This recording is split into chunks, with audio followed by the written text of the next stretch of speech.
Assalamualaikum warahmatullahi wabarakatuh. Kami dari kelompok 6 akan mempresentasikan Pancasila sebagai sistem filsafat. Sebelum kami mulai, kami akan memperkenalkan diri dahulu. Saya Jessie Khoiri Aini. Saya Raka Ananda. Saya Amira Hasna Afifah. Saya Nova Nur Aziza Balkis.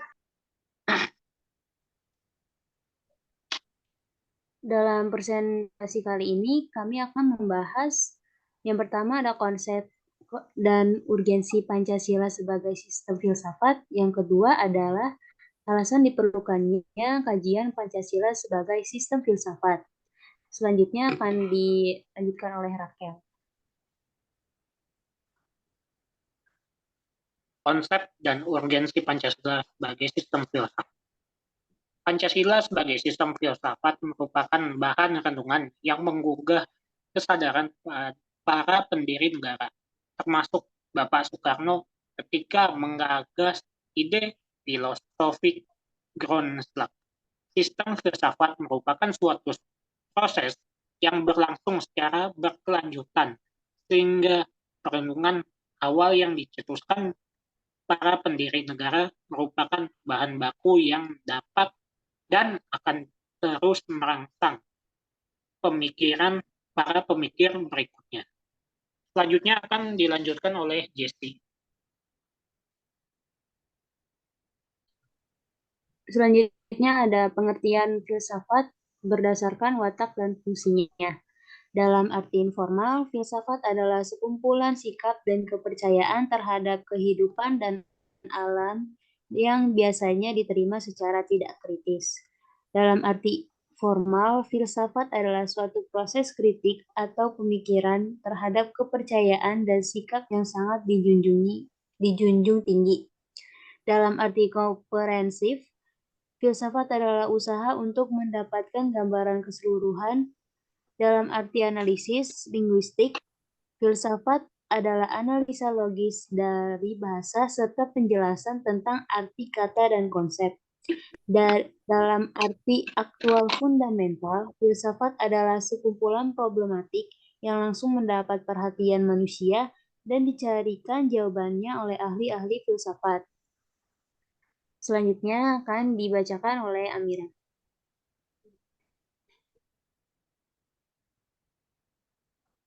Alasan Pancasila dikatakan sebagai filsafat.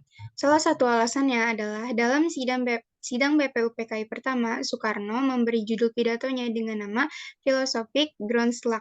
Berikut isi pidatonya, yaitu, Paduka Tuan Ketua yang mulia, saya mengerti apa yang Ketua kehendaki.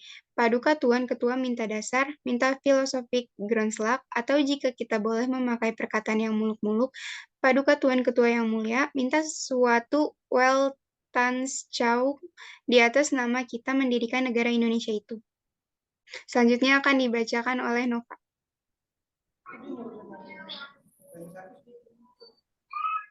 Pancasila sebagai dasar filsafat negara. Nilai-nilai filosofis yang terkandung dalam sila-sila Pancasila mendasari seluruh peraturan hukum yang berlaku di Indonesia. Pancasila sebagai Weltanschauung artinya nilai-nilai Pancasila itu merupakan sesuatu yang telah ada dan berkembang di dalam masyarakat Indonesia, yang kemudian disepakati sebagai dasar filsafat negara atau philosophisch Grundslag. Weltanschauung merupakan sebuah pandangan dunia atau world view. Selanjutnya dilanjutkan dengan Rakel. Urgensi Pancasila sebagai sistem filsafat. Menurut sastra Deja, pengolahan filosofis Pancasila sebagai dasar negara ditunjukkan pada beberapa aspek. Yang pertama, agar dapat diberikan pertanggungjawaban yang rasional dan mendasar mengenai sila-sila yang ada di dalam Pancasila sebagai prinsip politik. Yang kedua, agar dapat dijabarkan lebih lanjut, sehingga menjadi operasional dalam bidang-bidang yang menyangkut hidup bernegara. Yang ketiga, agar dapat membuka dialog dengan berbagai perspektif baru dalam kehidupan berbangsa dan bernegara. Yang keempat, agar dapat menjadi kerangka evaluasi terhadap segala kegiatan yang bersangkut paut dengan kehidupan bernegara, berbangsa, dan bermasyarakat, serta memberikan perspektif terhadap permasalahan nasional. Selanjutnya akan dilanjutkan oleh Jesse.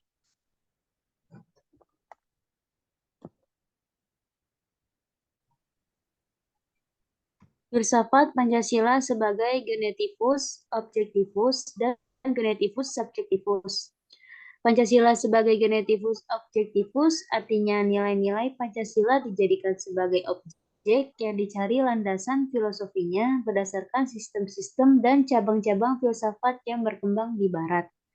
Sedangkan Pancasila sebagai genetivus subjektivus artinya nilai-nilai Pancasila dipergunakan untuk mengkritisi berbagai aliran filsafat yang berkembang, baik untuk menemukan hal-hal yang sesuai dengan nilai-nilai Pancasila maupun untuk melihat nilai-nilai yang tidak sesuai dengan nilai-nilai Pancasila. Nilai Pancasila harus mampu menjadi orientasi pelaksanaan sistem politik dan dasar bagi pembangunan nasional. Selanjutnya akan dibacakan oleh Amira. Pancasila sebagai genetivus subjektivus merupakan landasan pijak filosofis yang kuat yang mencakup 3 dimensi, yaitu dimensi landasan ontologis, landasan epistemologis, dan landasan aksiologis. Selanjutnya akan dibacakan oleh Nova.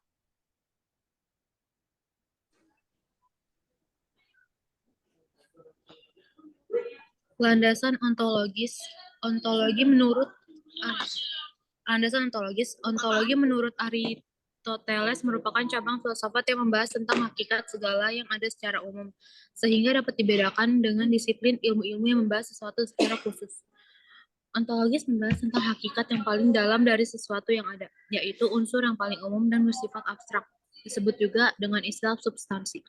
Ada 3 mainstream yang berkembang sebagai pilihan nyata bangsa Indonesia atas kedudukan Pancasila sebagai sistem filsafat sebagai berikut.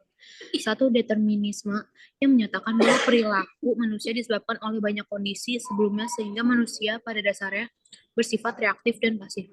2. Pragmatisme yang menyatakan bahwa manusia merencanakan perilakunya untuk mencapai tujuan masa depan sehingga manusia merupakan makhluk yang aktif dan dapat mengambil keputusan yang memengaruhi nasib mereka.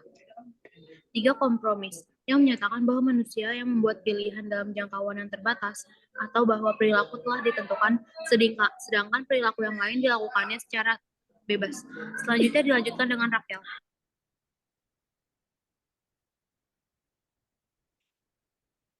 Prakerja menjabarkan prinsip dalam Pancasila sebagai berikut. Yang pertama, prinsip ketuhanan yang Maha Esa. Yang kedua, prinsip kemanusiaan yang adil dan beradab. Yang ketiga, prinsip persatuan. Yang keempat, prinsip kerakyatan yang dipimpin oleh hikmat kebijaksanaan dalam permusyawaratan perwakilan. Dan yang kelima, prinsip keadilan sosial bagi seluruh rakyat Indonesia. Selanjutnya akan dilanjutkan oleh Jesse. Landasan epistemologis. Pancasila terumus dari pengalaman bangsa Indonesia. Pengalaman tersebut menjadi patokan bagaimana seharusnya bangsa Indonesia menjalani kehidupan bermasyarakat, berbangsa, dan bernegara. Penjabaran sila Pancasila secara epistemologis antara lain, yang pertama, sila pertama berdasar pada kehidupan bangsa Indonesia yang sangat melekat pada agama sejak dahulu. Sila kedua berdasar pada penindasan dan penjajahan yang dialami bangsa Indonesia selama berabad-abad.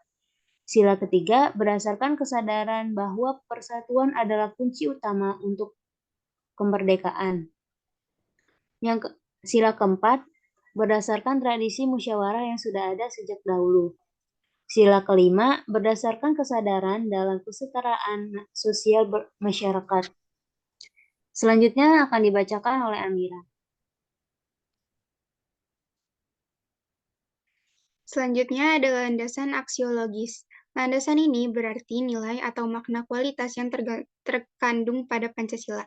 Penjabaran sila Pancasila secara aksiologis antara lain, sila pertama mengandung nilai spiritual, sakral, kudus, dan religi.